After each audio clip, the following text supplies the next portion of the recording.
Now we're doing one where we're getting guys involved in some finishing, some talking, a lot of communication here. We call this assumption. And in assumption, we've got 4 different lines. There's a line on the baseline, there's a line on each wing, and there's a line at the top of the key. And so at each spot, there's going to be a communication. So the guy with the ball over his head, he's throwing it off the glass, he's yelling rebound. That first wing is calling outlet and giving a target. The middle line is yelling swing, and then that far line is yelling for ball. And ideally we want some good timing where each line is moving.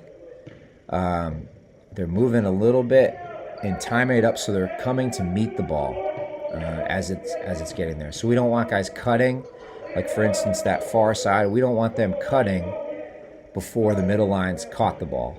But we also don't want them starting their cut on the catch. We want them coming off that cut, ready to go, ready to attack. And then we've given them some contact. So we've got a little bit of contact on that wing for them to get open. And then we've got a coach under the basket giving some contact on the finish. And so they're getting players to focus on the finish.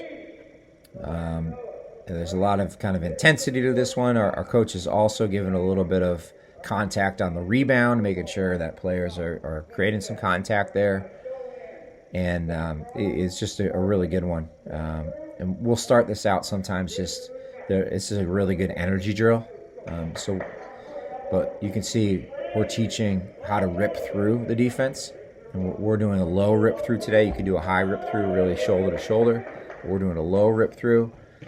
Ideally, we want players finishing off 2 feet so they can avoid charges. When they're working to get open, they're showing their hands, so they're not pushing off. So you can see that nice little swim move there. A low rip. He's attacking off 2 and finishing, so that way you can finish and take some contact. That was a 1-foot finish, so that one is a little bit harder to finish. And then another key as we're finishing, and what I would be saying to a lot of our guys is eyes make layups. So eyes make layups, meaning we want a guy's eyes focused on the rim and not on the coach with the pad who's about to hit him.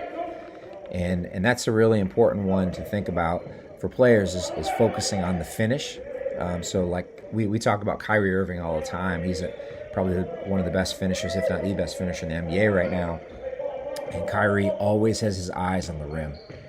And if guys are looking at the floor when they're dribbling to see if the ball's going to bounce back up to them, or they're focusing on coach, they're probably not going to have as much success finishing.